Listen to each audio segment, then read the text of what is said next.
सोनाली फोगाट इसी वारदात शो के लिए कई बार रिक्रिएशन का भी हिस्सा रही थी। उन्होंने दूरदर्शन में हरियाणवी प्रोग्राम के एंकरिंग से अपने करियर की शुरुआत की और फिर कई सीरियल में भी काम किया। बाद में वो सोशल मीडिया पर भी सुर्खियों में रही, खासतौर पर टिकटॉक पर। इसके बाद उन्होंने राजनीति में कदम रखा और चुनाव भी लड़ा। हरियाणा के फतेहाबाद की रहने वाली सोनाली फोगाट का सफर बेशक तमाम संघर्ष और उतार चढ़ावों से भरा हो, लेकिन उनकी जिंदगी अपने आप में किसी परिकथा से कम नहीं थी।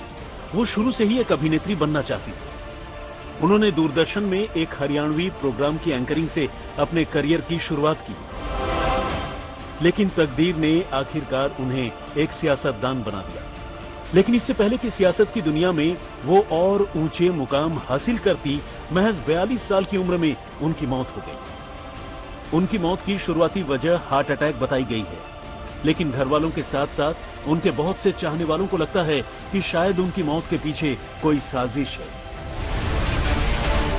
फतेहाबाद की सोनाली सिंह की शादी हिसार के रहने वाले संजय फोगाट से हुई थी, लेकिन शादी के कुछ ही साल बाद यानी 2016 में उनके पति संजय की अपने खेतों में रहस्यमयी हालात में मौत हो गई। अपने पति की मौत के वक्त वो मुंबई में थी। सोनाली और संजय को एक बेटी है, जिसकी परवरिश का जिम्मा अब अकेली सोनाली पर आ गया था और सोनाली इसे बेहतरीन तरीके से निभा भी रही थी। लेकिन अब अचानक उनकी मौत ने मासूम बच्ची के सिर से भी मां का साया छीन लिया।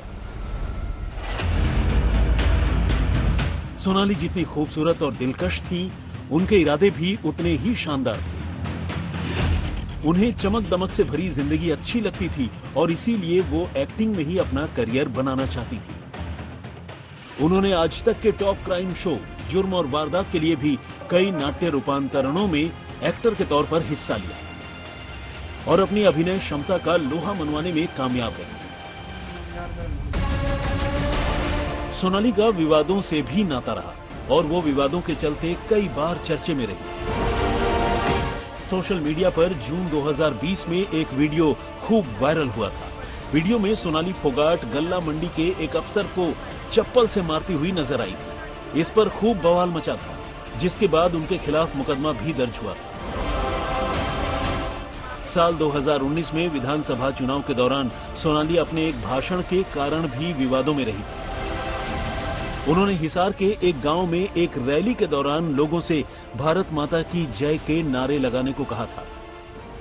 सोनाली ने इस दौरान कहा था कि जो लोग नारे नहीं लगा रहे हैं वो जरूर पाकिस्तान से हैं।